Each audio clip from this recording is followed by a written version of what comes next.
एक संस्था जो छात्रों की जिंदगी बदल रही है। आमच्या लायब्ररीचं नाव ज्ञानज्योती बुद्ध विहार असे आहे। जेव्हा एक अभियान जो शिक्षा के जरिए क्रांति कर रहा है। यहाँ पर 300 स्टूडेंट्स अक्रॉस इंडिया जी आकर एक साथ पढ़ाई करेंगे। मतलब हमारा आइडिया ये है कि इंडिया में हमारा जो भी वंचित समाज के बच्चे हैं उनको किसी भी फील्ड का नॉलेज अगर चाहिए या इंफॉर्मेशन चाहिए तो वो हम उनको दे सकें।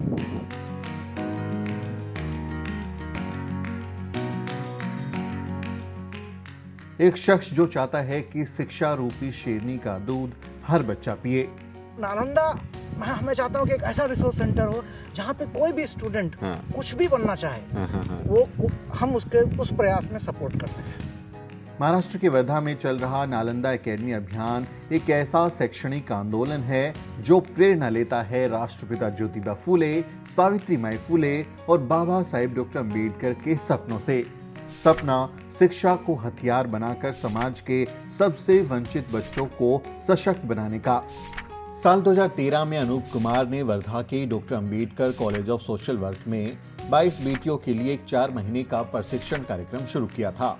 यही छोटा सा बीज आज विशाल नालंदा एकेडमी अभियान का वट वृक्ष बन चुका है। समुदाय के सहयोग से सम्यक बुद्ध विहार ने नालंदा को अपनी छत मुफ्त में उपलब्ध कराई और यहीं से शुरू हुई इसकी असली उड़ान। आज नालंदा हर साल 200 से ज्यादा दलित, आदिवासी और पिछड़े समाज के छात्रों को 10 महीने का फाउंडेशन कोर्स कराती है। ये कोर्स पूरी तरह से निशुल्क और आवासीय है। अब तक 12 सालों में नालंदा ने 2000 से ज्यादा छात्रों को तैयार किया है, जिनमें से 52 छात्र आज दुनिया की बड़ी बड़ी यूनिवर्सिटीज में पढ़ रहे हैं। नालंदा एकेडमी का क्रांति ज्योति सावित्रीबाई फूले एजुकेशन फेयर आज हर साल हजारों छात्रों को आकर्षित करता है। 2018 में प्रोफेसर अभियान हुम्ने ने नालंदा लैब्स की नींव रखी थी, जहां छात्र कला, विज्ञान और तकनीक के संगम पर अपनी प्रतिभा निखारते हैं। उनकी याद में नालंदा ने अभियान लाइब्रेरी इनिशिएटिव शुरू किया, जो वर्धा के ग्रामीण इलाकों में सामुदायिक पुस्तकालय बना रहा है। वर्धा में प्रोफेसर अभियान के माता पिता कांताबाई और शशिकांत हुम्ने ने नालंदा को 9 एकड़ जमीन दान की, जहां अब नालंदा अभियान कैंपस तेजी से बन रहा है। इस कैंपस का पहला एकेडमिक ब्लॉक 4 क्लासरूम के साथ तैयार हो रहा है। इसी कैंपस में द न्यूज़वीक की टीम पहुंची और नालंदा एकेडमी अभियान के फाउंडर अनूप कुमार से इस शिक्षा क्रांति पर विस्तार से बात की। तो चलिए हमारे साथ नालंदा एकेडमी अभियान के प्रेरणादायक सफर पर।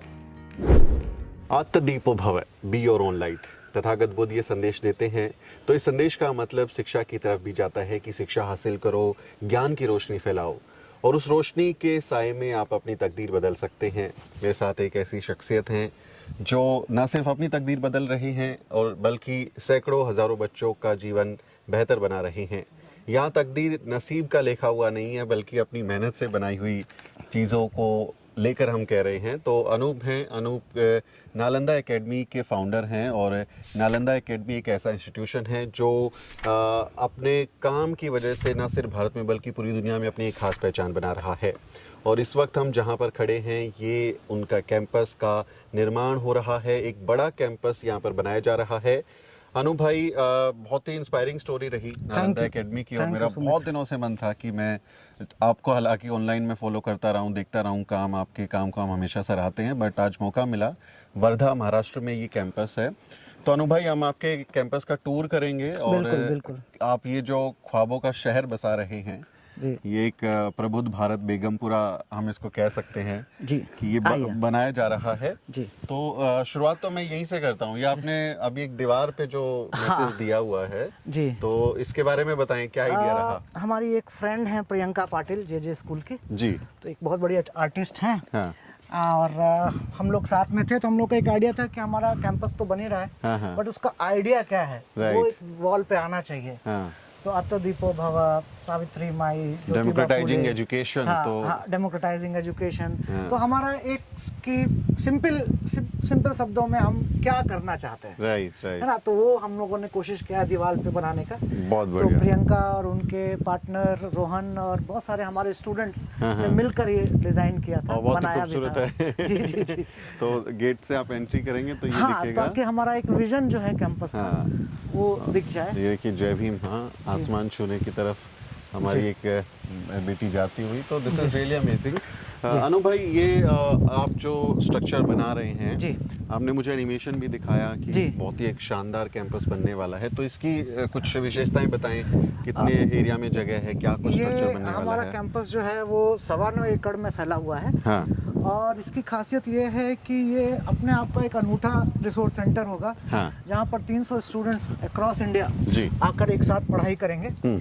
और हमारे मतलब रेजिडेंशियल तो रहेगा, इसके अलावा हमारा अपना एक ऑनलाइन प्लेटफॉर्म है डिजिटल नालंदा, उसका भी पूरा सेंटर यहाँ पे होगा। उसके अलावा हम लोग बहुत सारे शॉर्ट टर्म ट्रेनिंग प्रोग्राम्स देना चाहते हैं। मतलब हमारा आइडिया ये है कि इंडिया में हमारा जो भी वंचित समाज के बच्चे हैं, उनको किसी भी फील्ड का नॉलेज अगर चाहिए या इंफॉर्मेशन चाहिए, तो वो हम उनको दे सकें, उनको हम ट्रेनिंग दे सकें, उनको इन्फॉर्मेशन दे सकें, उनको हम प्रॉपर एक गाइडेंस दे सकें। क्योंकि अपनी स्टूडेंट लाइफ में मैंने देखा था कि हमारा सबसे बड़ा स्ट्रगल यही होता है। हमारी कम्युनिटी में, हमारी फैमिली में इतने पढ़े लिखे लोग नहीं होते हैं, तो या हमारे पास उतने रिसोर्सेज नहीं होते हैं, फाइनेंशियल रिसोर्सेज नहीं होते हैं, तो हम अपने सपनों को छोटा कर लेते हैं। हम काबिल होते हुए भी अपने सपनों को छोटा कर लेते हैं। ये मुझे सबसे बड़ा अपना कम्युनिटी का जो है वो एक ड्रॉबैक दिखा है बच्चों में, कि हम बहुत मेहनती होते हैं लेकिन हम अपने सपनों को छोटे करते हुए, जैसे जैसे हम बड़े होते हैं अपने सपने छोटे करते हैं। कई बार वो परिस्थितियां नहीं होती हैं कि परिस्थितियों की वो वजह से, आपको मौका परिस्थितियों की मिले वजह और से। कॉन्फिडेंस आपका। यस, वो रोल मॉडल्स की कमी होती Exactly, है, yes, yes, इंफॉर्मेशन नहीं होती है, हाँ। कोई आपको सपोर्ट करने वाला नहीं, कोई आप पर फेथ करने वाला भी नहीं होता है। बिल्कुल बिल्कुल। तो नालंदा मैं चाहता हूँ कि एक ऐसा रिसोर्स सेंटर हो जहाँ पे कोई भी स्टूडेंट हाँ। कुछ भी बनना चाहे, हाँ। वो हम उसके उस प्रयास में सपोर्ट कर सकें। तो आपने 2013 में अकेले ही ये शुरू किया था जी। और उस समय बहुत कम स्टूडेंट्स रहे होंगे, 22 थे। 22 स्टूडेंट्स रहे थे, तो उनको आपने एजुकेट करना शुरू किया जी। और अब ये इस मुकाम तक पहुंचा जी। है। तो वो सफ़र कैसे शुरू हुआ? आप तो अपना करियर में कुछ कर रहे होंगे, अलग अलग आप जी, बता जी, रहे हैं जी, कि जी, डॉक्यूमेंट्री कर रहा था, अलग अलग काम जी, कर जी, रहा जी, था। तो how did you start that journey? क्या थॉट था और ये यहाँ तक कैसे पहुंचा? हाँ, idea? बेसिकली मेरी जर्नी मेरी खुद की स्टूडेंट लाइफ से ही है कि मैं इंजीनियरिंग कर रहा था यूपी में। हाँ। मैं यूपी से ही हूँ जी। और वहाँ पे मैंने कास्ट डिस्क्रिमिनेशन ब्लेटेंट देखा है, ओपन कास्ट डिस्क्रिमिनेशन, कि आपका प्रोफेसर आपको गाली देता है कास्ट के नाम पे, आपको फेल किया जाता है, आपको एक प्रकार से पूरा एक डिह्यूमनाइज किया जाता है just because they don't like reservation. तो एक रिजर्वेशन का एक रिवेंज लिया जाता है आपसे कि तुम आ तो गए लेकिन अब तुम देखते जीने नहीं देंगे हाँ तुमको। तुमको। और मतलब मेरे लिए कोई अगर मेरा साथ का स्टूडेंट है वो मेरे को कास्ट पे बोल रहा है, मैं उससे निपट सकता हूँ, मैं उससे लड़ सकता हूँ। बट आपका प्रोफेसर अगर कास्ट लाइन पे आपको अब्यूज तो कर रहा हो किससे तो शिकायत फिर करेंगे? बहुत किसको मुश्किल जाके होता है, बोलेंगे? बहुत Right. मुश्किल होता है और आपको लगता है कि शायद मेरी ही गलती है, शायद मेरे से ही कुछ हुआ है, एंड आप विड्रॉ कर लेते हो अपने आप को, आप एलिनेट हो जाते हो, आपका परसेंटेज खराब हो जाता है, आपका पढ़ाई से मन हट जाता है। Right, क्योंकि right. पढ़ाई इज ऑल अबाउट कॉन्फिडेंस, है ना। अगर आप एक कॉन्फिडेंट स्टूडेंट हैं तो आप बहुत अच्छा करेंगे। अगर आपका कॉन्फिडेंस ही ब्रेक कर दिया जाए तो आपका परफॉर्मेंस अपने आप कम हो जाएगा। Exactly, और फिर yes, जब आपका yes. परफॉर्मेंस गिरने लगता है फिर बोलते हैं देखो ये देखो आगे रिजर्वेशन से। हम तो कहते ही थे हम इनमें तो ये merit कहते नहीं थे है, इनमें ये मेरिट deserve नहीं नहीं करते है, हैं। डिजर्व नहीं करते हैं। हाँ। तो इतना एलिनेटिंग जो एनवायरनमेंट है और इतना हाँ। हॉस्टाइल एनवायरनमेंट है। अब फर्स्ट जनरेशन हमारी जो है वो जैसे तैसे निकल गई, जी। क्योंकि उनके लिए एग्जिस्ट करना ही उनका स्ट्रगल था, है ना। उन इंस्टीट्यूशंस में पहुंचना ही उनके लिए इम्पोर्टेंट था। लेकिन जैसे जैसे टाइम प्रोग्रेस हो रहा है तो चीज़ें चेंज होनी चाहिए। तो मुझे जो समझ में आया इंजीनियरिंग कॉलेज में कि हमारा कोई सपोर्ट सिस्टम नहीं है, मतलब मैं उस चीज़ को आर्टिकुलेट ही नहीं कर सकता हूँ, है ना। मैं उसको क्योंकि कास्ट डिस्क्रिमिनेशन का मतलब होता है कि कोई कास्ट के नाम पर आपको गाली दे तो माना जाएगा। अगर वो ये बोलेगा यार तुम्हें इतना नहीं आता, तुमको अंग्रेजी नहीं आती तो तुम क्यों आ गए यहाँ पे? ठीक है, मुझे अंग्रेजी नहीं आती है, लेकिन क्या मेरी मैथ वीक है? क्या मेरी साइंस में कमजोर हूँ? क्या मैं हिंदी मीडियम हूँ? तो मेरा इंग्लिश वीक होगा ही। और आप उसको बेटर कर सकते हैं। और ये की जिम्मेदारी किसकी है? आपकी इंस्टीट्यूशन की है, yes. राइट। बट वो इंग्लिश के नाम पे बहुत सारे इन सब चीज़ों से वो फिर आपको वो डिस्क्रिमिनेशन करते हैं और बहुत ही ब्लेटेंट वहीं होता से है। पता open, चल गया हाँ, था कि वहीं कुछ होता तो अलग है, हाँ, there is something हाँ, different. और मैंने अपने स्टूडेंट्स की वल्नरेबिलिटी देखी है यस यस कि कुछ भी नहीं बोल सकते हो, हाँ कुछ भी नहीं कर सकते। अगर वो कुछ करने की कोशिश भी करते हैं, जैसे मैंने ऑर्गेनाइज करने की कोशिश की कैंपस में, तो मुझे ही बोल दिया कि तुम कास्टिज्म लेके आ रहे हो कैंपस में। अच्छा हाँ, तो और मतलब मुझे- हाँ, हम अपनी बात बताएं तो हाँ, उसी को कहते थे हाँ, जातिवाद हाँ, कर रहा है। मैं अपनी बात बोलूँ तो मैं जातिवादी हूँ। हम्म, तो ये मतलब बहुत मेरे लिए शॉकिंग था। तो और मैंने देखा हमारे स्टूडेंट्स का स्ट्रगल, तो मुझे लगा कि एक सपोर्ट सिस्टम होना चाहिए। और इंजीनियरिंग छोड़ने के बाद फिर मैंने सोशल साइंस में गया, क्योंकि इंजीनियरिंग छोड़ते समय ही मैंने डिसाइड कर लिया था कि मैं फुल टाइम इसी फील्ड में काम करूँगा, बाबा साहब के मूवमेंट में काम करूँगा। और उसके बाद फिर मैं JNU गया, वहाँ से MA किया, MPhil कर रहा था। उसी दौरान मैंने मैगज़ीन, एक स्टूडेंट्स का अपना एक प्लेटफॉर्म होना चाहिए, अच्छा तो 2003 में मैंने एक मैगज़ीन चालू की इनसाइट के नाम से। Insight And it was one of the first Dalit student magazine. जो It across was a India- Dalit student magazine. हाँ, Oh, it this was is the a- first time हाँ, like I'm yes, you know yes, listening yes. about something like that. तो वो bilingual थी हाँ। और 80 universities में जाती थी। Oh. तो हमारा एक बहुत सॉलिड एक नेटवर्क हो गया था। मैं मैगज़ीन छपवाता था और फिर उसको लेकर बैग में लेकर पूरे ऑल इंडिया हर यूनिवर्सिटी में जाता था बांटने के लिए। तो ऐसे करके हम लोगों ने बहुत बड़ा एक अच्छा नेटवर्क तैयार किया। हाँ, और उसी समय मैगज़ीन में जब हम लोग ये कर रहे थे, तो कुछ बहुत सारी चीज़ें पता चली कि डिस्क्रिमिनेशन जो है वो हाँ। इतना ज़्यादा है कि खासतौर पे प्रीमियर इंस्टीट्यूशंस में, जी कि बहुत सारे अपने बच्चे सुसाइड करते हैं। हाँ जी हाँ जी तो आई केम अक्रॉस सेवरल केसेस। हाँ तो फिर मैंने 2006-07 में उनको डॉक्यूमेंट करना शुरू किया और 22 केसेस डॉक्यूमेंट किए कि क्यों कर रहे हैं बच्चे सुसाइड, क्या प्रॉब्लम है। तो वही सेम जो मेरे साथ हुआ वही उनके साथ, सबके साथ सेम प्रॉब्लम था। सब लोग झेल नहीं पाते हैं, हाँ, टूट हाँ, जाते हैं, टूट जाते हैं। And these were students who were brilliant. ये कोई फेल होने वाले, Rohit Vemula is a perfect example. Yes exactly. दूसरा हमें समझ में आया कि एक प्रॉब्लम हमारी अपनी खुद की है कि हम हमारे बच्चों को कास्ट की रियलिटीज़ नहीं बताते हैं। हमारे जो पेरेंट्स हैं, खास तौर पे जो फर्स्ट जनरेशन लिटरेट हैं, वो कोशिश करते हैं कि कास्ट के बारे में घर पे बात ना करें, है ना। फिर वो बच्चे बड़े होते हैं, बाहर जाते हैं, बाहर तो उनको सामना करना पड़ेगा। तो मोस्ट ऑफ द टाइम हमारे बच्चे एकदम डिफेंसलेस होते हैं, उनको पता ही नहीं होता है कुछ। कभी कभी अमनु भाई वो गिल्ट होता है कि इफ आई एम ए दलित, तो वो एक गिल्ट सा हो जाता है कि मैं सबसे हीन हूँ। Exactly, वो inferiority मैं complex रहता है। इन्फ्योरिटी कॉम्प्लेक्स आ जाता है। तो कई बार वो कंफर्टेबिलिटी होना, कि अपनी आइडेंटिटी को लेके आप कंफर्टेबल हो, ये भी बहुत ज़रूरी हो जाता हाँ, इसीलिए मूवमेंट की ज़रूरत पड़ती है।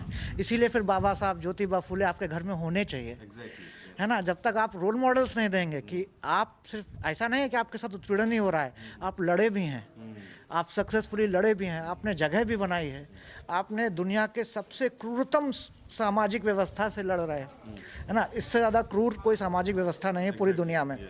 तो वो देना हम फैमिलीज़ की जिम्मेदारी होती है। अब आप अगर बाबा साहब से अलग हैं और ज्योतिबा फुले आपके घर में नहीं है, तो आपके बच्चों को बहुत प्रॉब्लम है। हमेशा नहीं आ पाता। मैं हमेशा जो माई फैमिलीज उनको बताता हूँ, आप रहिए दूर मूवमेंट से, आप ही का नुकसान है, आप ही के बच्चों को नुकसान है। आपका बच्चा किसी दिन वो डिप्रेशन में जाके कुछ गलत कर ले, वो उसको करेगा समझ ही नहीं है। वो डील ही नहीं कर पाएगा। जो सोसाइटी की क्रुएलिटी है, वो कास्ट को लेकर जो लोगों की सोच है, उसको डील ही नहीं कर सकता, नहीं कर सकता, मैं गारंटी देता हूँ। तो मेरे बहुत सारे रिलेटिव्स हैं, बहुत सारे दोस्त हैं, उनको मैं यही बोलता हूँ कि आपको, मैं मूवमेंट आपकी अपनी सेल्फिश नीड है, ठीक है। आपको अपने बच्चों को बचाना है इस पीड़ा से, तो आपको आइडेंटिटी को लेकर आपको बात करनी ही होगी। और फिर शर्म किस बात की, किस बात की शर्म हम करें, किस बात की शर्म करें, है ना। हमसे ज़्यादा मेहनत कश कोई नहीं है ना। हम किस बात की, जिसने ऑप्रेस किया शर्म उसको आनी चाहिए ना। जिसने हमारा उत्पीड़न किया, जितने हमारे साथ इतना किया, शर्म उसको आनी चाहिए। हमको किस बात की शर्म, है ना। सही बात है। हमको किस बात की शर्म। तो मैं यही बताता हूँ कि we have to take pride in ourselves, ठीक है। Exactly. At least with your identity, you should be very comfortable. Otherwise, you will not be very successful in your professional life. Exactly. Even if you are successful in your professional life, you will not be able to enjoy it. वो डर के रहोगे। डर के रहोगे, छुपा के रहोगे, सामने ना आए कोई, और आप फिर तमाम वो सब चीज़ें करोगे जो आपको पसंद नहीं है, लेकिन आपकी मजबूरी है। तो फिर इस अनुभव से आपको लगा कि एक स्पेस, सिक्योर स्पेस बनाएं हम स्टूडेंट्स के लिए। बनाना चाहिए जहाँ पर हम अपने बच्चों को खुद से ट्रेन करें, उनको सारी बातें बताएं, उनको बताएं कि सामाजिक सच क्या है। मैं क्रांति का मैं विश्वास नहीं रखता, मेरे को क्रांतिकारी बनना भी नहीं है। मैं चाहता हूँ, बहुत ही टिपिकल मिडिल क्लास मेरे सपने हैं, और मैं चाहता हूँ हमारे बच्चे भी उसी सपने में रहें। मैं बिल्कुल भी क्रांति और बहुत दूर हूँ, मेरे को कितना भी गेल ओमवेट साहिबा के शब्दों में हम इसे साइलेंट रेवोल्यूशन कह सकते हैं ना, है ना, साइलेंट रेवोल्यूशन है। लेकिन I want our kids to have comfortable life, a decent life, respectable life with self dignity. Baba Saheb ने क्या बोला था, सेल्फ डिग्निटी की लड़ाई है ना ये, बात पैसे या रुपए की नहीं है, एक डिग्निटी की लड़ाई है। हम हमारी डिग्निटी हमसे छीनी गई है ना, डिह्यूमनाइज किया गया है, तो वो वापस पाना है। तो वो कास्ट जो है एक ऐसा कंस्ट्रक्ट है, जितना ब्राह्मण फॉलो करते हैं उतना हम भी फॉलो करते हैं। हाँ, वो कहीं ना कहीं उसी व्यवस्था से ही निकले हुए हैं। ये रियलिटी हमें एक्सेप्ट करनी पड़ेगी कि हम भी उस व्यवस्था से पूरी तरीके से बंधे हुए हैं। तो जब तक हम उससे निकलेंगे नहीं, तब तक हम अपने हकों के लिए भी नहीं लड़ सकते। तो ये सब चीज़ें तभी पॉसिबल है जब डायलॉग होगा, कम्युनिटी साथ आएगी, रोल मॉडल्स क्रिएट होंगे। बच्चे सीखते कैसे हैं, बच्चे बड़ों से ही सीखते हैं, है ना। तो एक स्पेस की हमें ज़रूरत थी। अब देखिए ना, right from school to college to university हमारा कोई स्पेस नहीं है।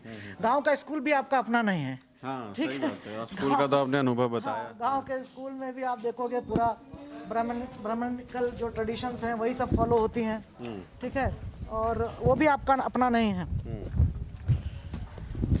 तो अनु भाई, ये जब 2013 में नालंदा एकेडमी शुरू हुआ, तो पहला तो ये कि कहाँ से शुरू हुआ था और उस समय रिस्पांस क्या था, और नालंदा नाम क्यों? नालंदा यूनिवर्सिटी हम सब जानते हैं कि ज्ञान का केंद्र रहा, तो उससे प्रेरित रहा।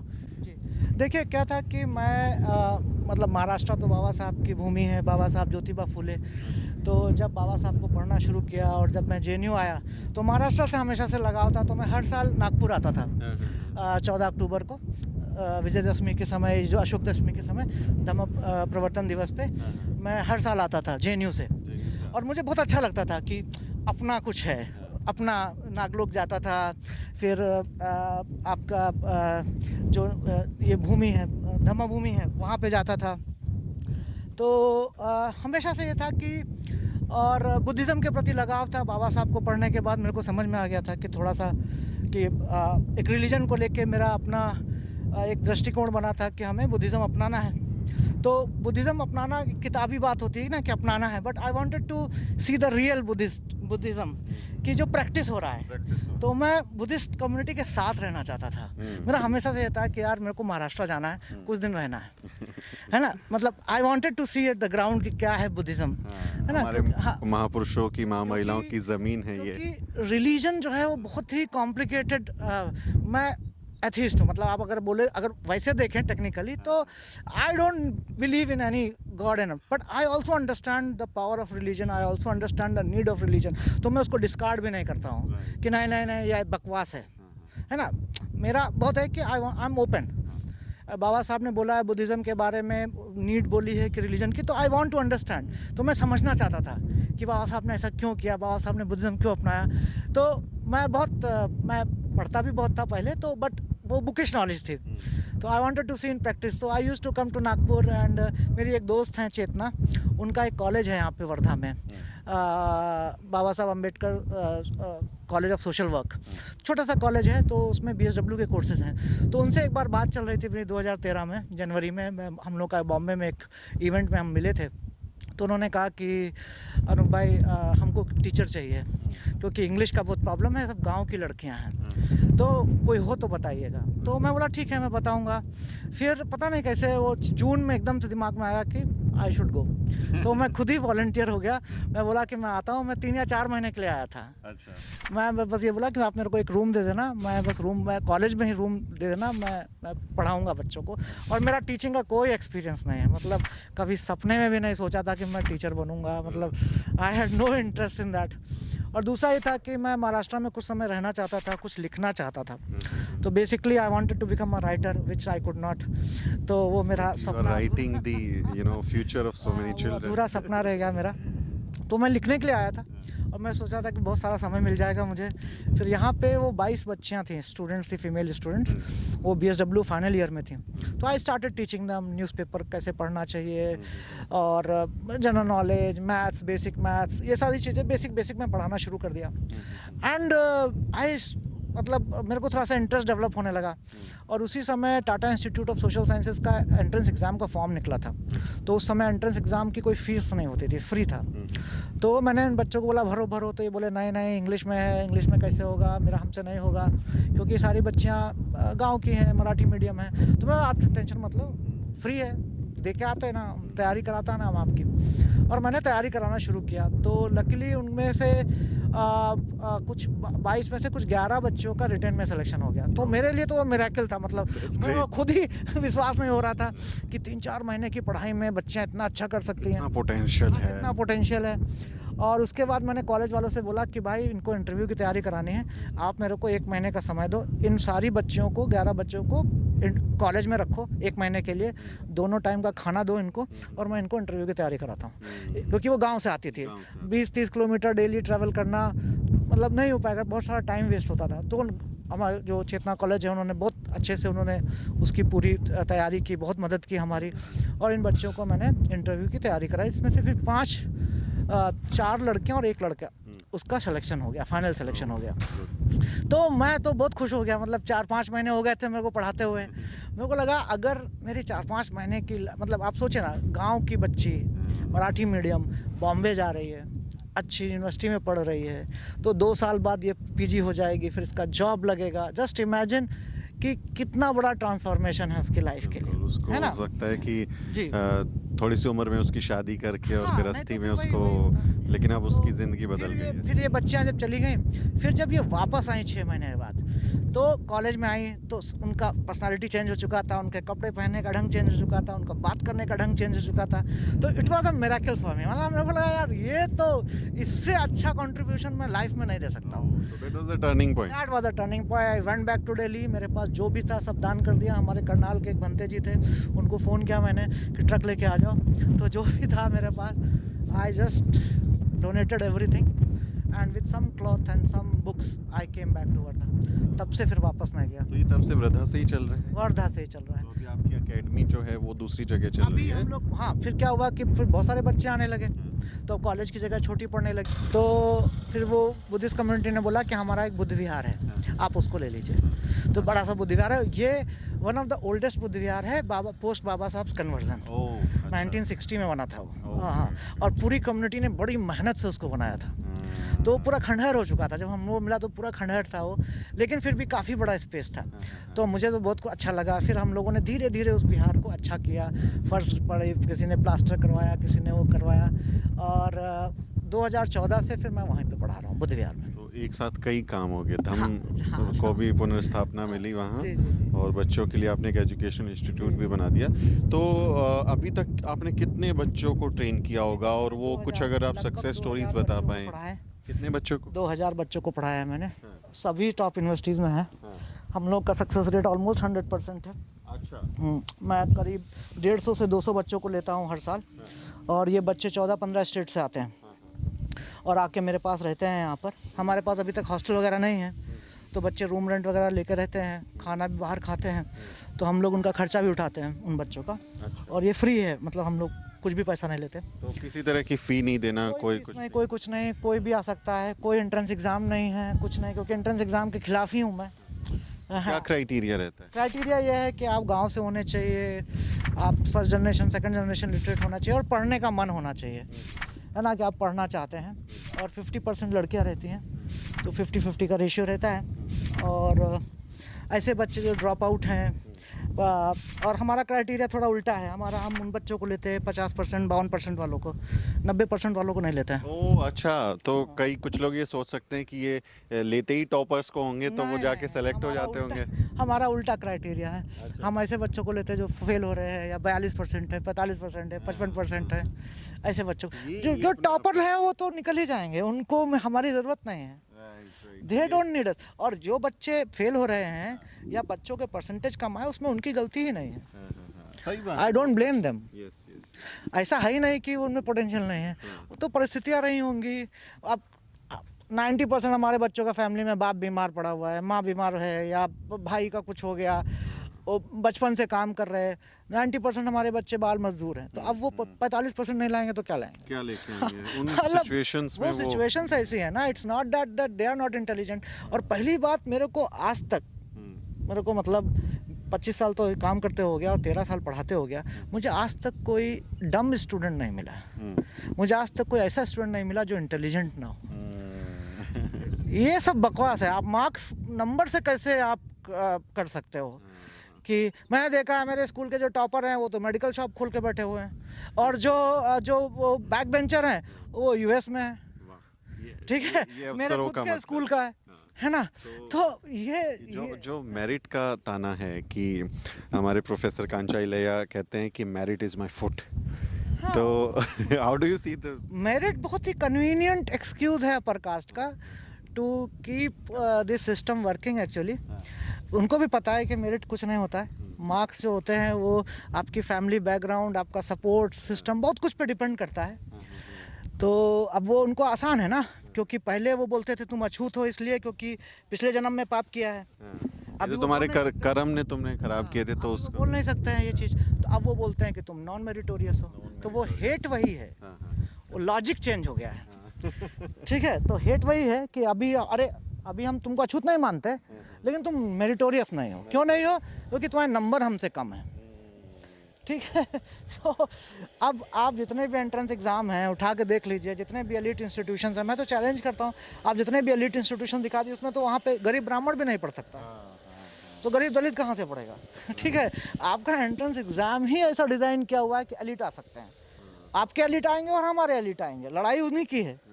तो ये एलीटों की लड़ाई है ना, तो सिस्टम को तो हमें डेमोक्रेटाइज करना ही पड़ेगा ना। इससे हम ऊपर जा सकते हैं, तो ऊपर थोड़ा सा देखते हैं। और जी जी, मैं इधर से चढ़ जाता हूँ। तो ये कैंपस तो काफ़ी बड़ा है। ये इसमें कितने ज़मीन है और क्या प्रस्तावित है, क्या करने? 9 एकड़ का है। 2 hostels boys girls, Buddha pavilion, academic block, auditorium, एक मल्टीपर्पज़ हॉल रहेगा जिसमें जिम और इंडोर स्पोर्ट्स रहेंगे, एक एम्पी थिएटर रहेगा जिसमें आर्ट एंड कल्चर का रहेगा, बाकी staff quarters, mess, dining, almost आप समझिए एक छोटा सा यूनिवर्सिटी कैंपस ही है। अपने आप पे ये एक मतलब आपको कहीं बाहर जाने की ज़रूरत नहीं है, आप आइए रेजिडेंशियल प्रोग्राम में शामिल हो जाइए, सब कुछ इधर ही वो ये मिलेगा। चाहिए। तो अगर किसी बच्चे को आपके पास आना है तो वो मतलब 12th पास को लेते हैं आप, या 12th के बाद? 12th के बाद? 12th के बाद। और वो कोर्स सिलेक्शन कैसे करते हैं कि उनको किस कोर्स के लिए तैयार करना है? ऊपर रहता है। हम पूरा एक फाउंडेशन कोर्स कराते हैं, तो उसमें लगभग सारे सब्जेक्ट्स हम पढ़ाते हैं। 10 महीने का ट्रेनिंग प्रोग्राम होता है, देख के इधर है ना, 10 महीने का ट्रेनिंग प्रोग्राम रहता है वो। और उसमें हम लोग English, maths, history, economics, pol science, basic sciences सब पढ़ाते हैं, कंप्यूटर्स। कोशिश ये रहता है कि बच्चे को हर सब्जेक्ट की थोड़ी थोड़ी नॉलेज हो जाए, क्योंकि उनका फाउंडेशन वीक है ना। और वो सरकारी स्कूलों से पढ़ के आए हैं, गांव के स्कूलों से। अब हमारे पास बच्चे ऐसे आते हैं कि 12वीं करके आए हाँ मैथ से, तो अब मैं सवाल लगवा रहा हूँ उनसे, नहीं लग रहा है, तो मैं उनसे पूछता हूँ अरे यार इतना सिंपल नहीं आता है, क्यों नहीं आता? तुम तो 12वीं करके आए हो मैथ से। तो बोलते सर हमारे यहाँ 8वीं से टीचर ही नहीं था मैथ का। तो फिर मैं बोला, ये सब जगह स्थिति है। तो मैं बोला था कि भाई पास कैसे होते हो? बोले स्कूल में नकल कराई जाती थी। ये हमने अनुभव किया है अपनी जिंदगी में। आप बताइए उस बच्चे को आप बोलोगे कि तुम मेरिटोरियस नहीं हो, कितना क्रूएल चीज़ है। आप अगर ऐसे बच्चों को बोल रहे हो कि तुम में मेरिट, अरे टीचर ही नहीं था भाई उसके यहाँ, 8वीं से 12वीं तक बोल रहा मैथ का टीचर ही नहीं है। और मैं शॉक्ड एकदम क्लास में, है ना। मैं बोला तो हम लोग तो बेसिक से पढ़ाते हैं, मतलब एडिशन सब्सट्रैक्शन से शुरू करते हैं। ओह अच्छा, यहाँ से उनका फाउंडेशन बेटर हाँ, हो। क्योंकि उनकी गलती ही नहीं है। और मैं हर दिन बच्चों को बोलता कि तुम वीक हो ही नहीं, तुम्हारा गलती ही नहीं है, मेरे को तुम पर पूरा फेथ है, मेहनत कर। हाँ, अब मेहनत करना पड़ेगा। Now you have got an opportunity, now you have to work hard.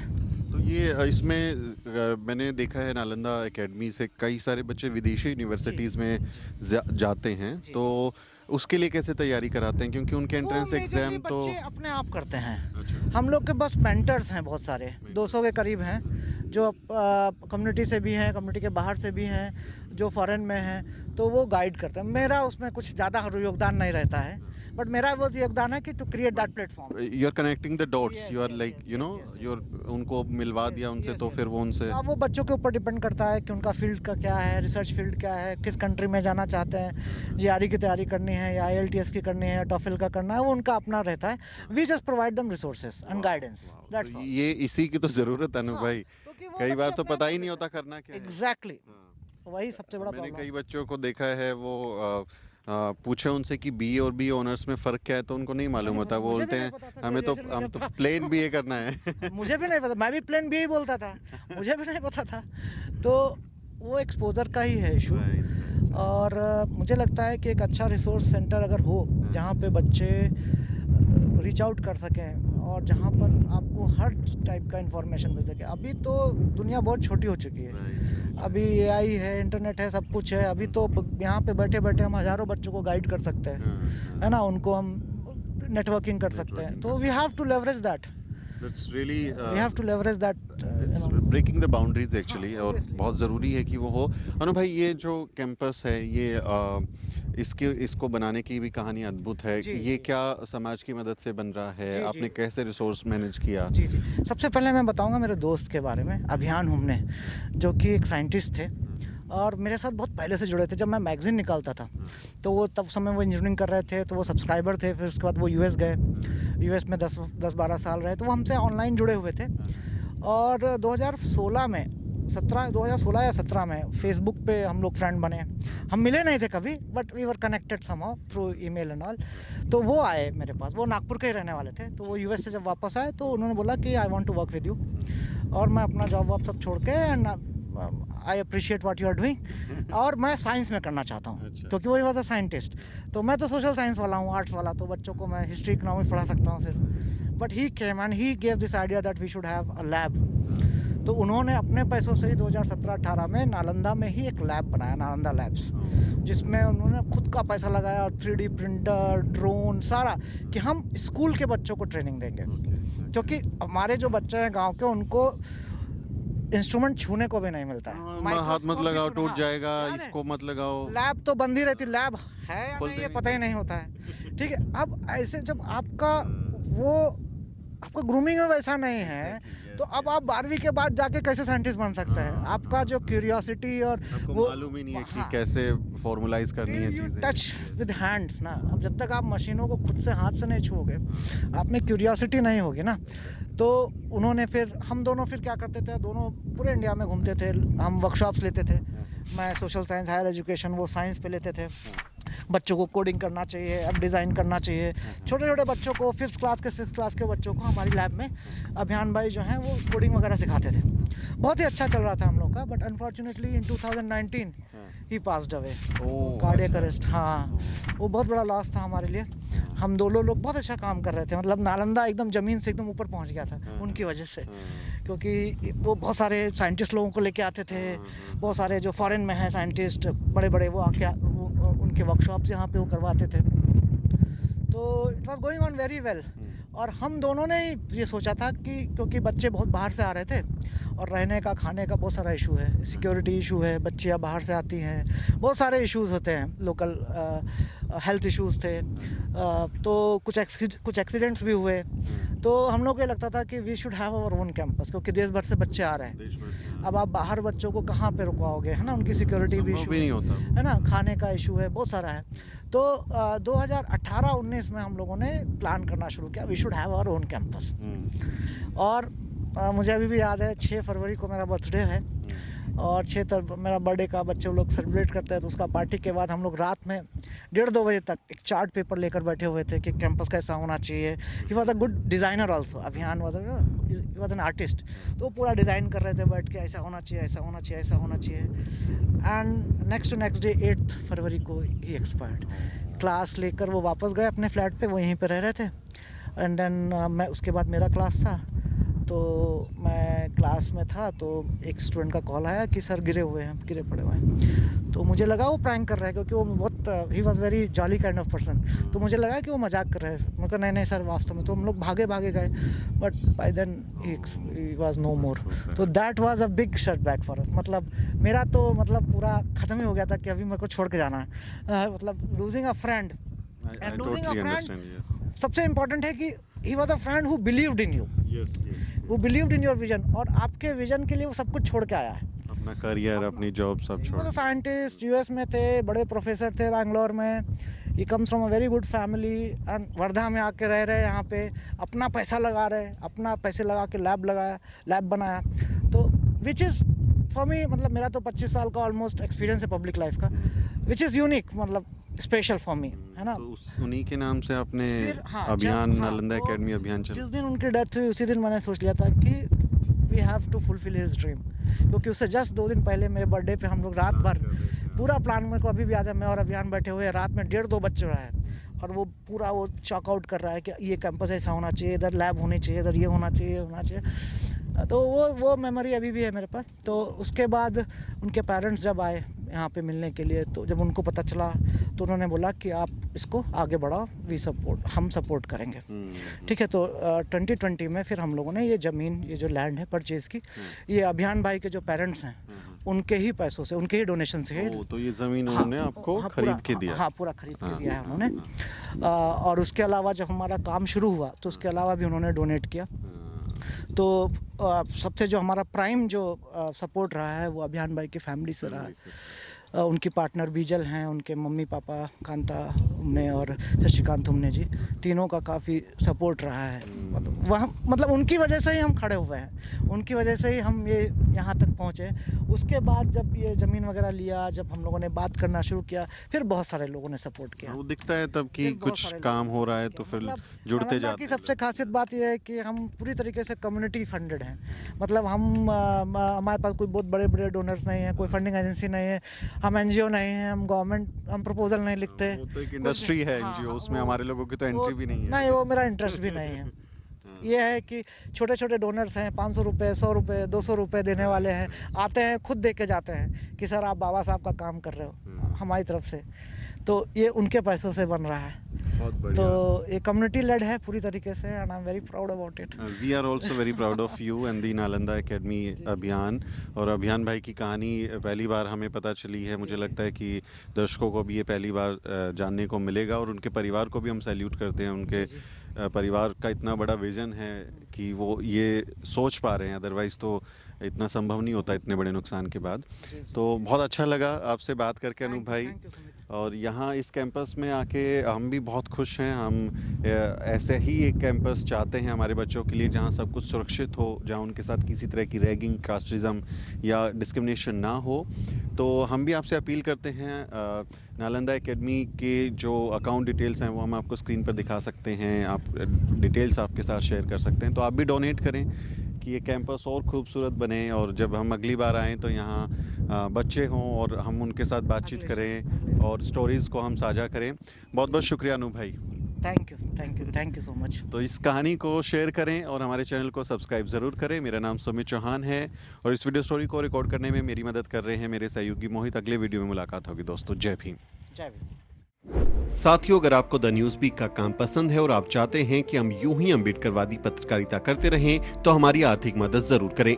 आप अपनी स्क्रीन पर दिखाई दे रहे इस QR कोड को स्कैन करें और न्यूज़ वीक फाउंडेशन के खाते में अपनी दान की राशि भेजें। QR कोड के अलावा आप UPI के जरिए भी मदद कर सकते हैं। आप हमारी UPI ID newsweek@YesBank पर भी मदद भेज सकते हैं। इसके अलावा आप हमारे अकाउंट में भी मदद भेज सकते हैं। खाते का नाम है news week foundation, account number है 02358800000640। IFSC कोड है YesB000235। बैंक का नाम यस बैंक है और ब्रांच है नेहरू पैलेस दिल्ली। आप डोनेशन के एवज में इनकम टैक्स में भी छूट पा सकते हैं। डोनेशन की रसीद पाने के लिए ट्रांजैक्शन का स्क्रीनशॉट हमें भेजें। टाइप करें डोनेशन स्पेस आपका नाम और हमें 8595794224 पर व्हाट्सएप करें।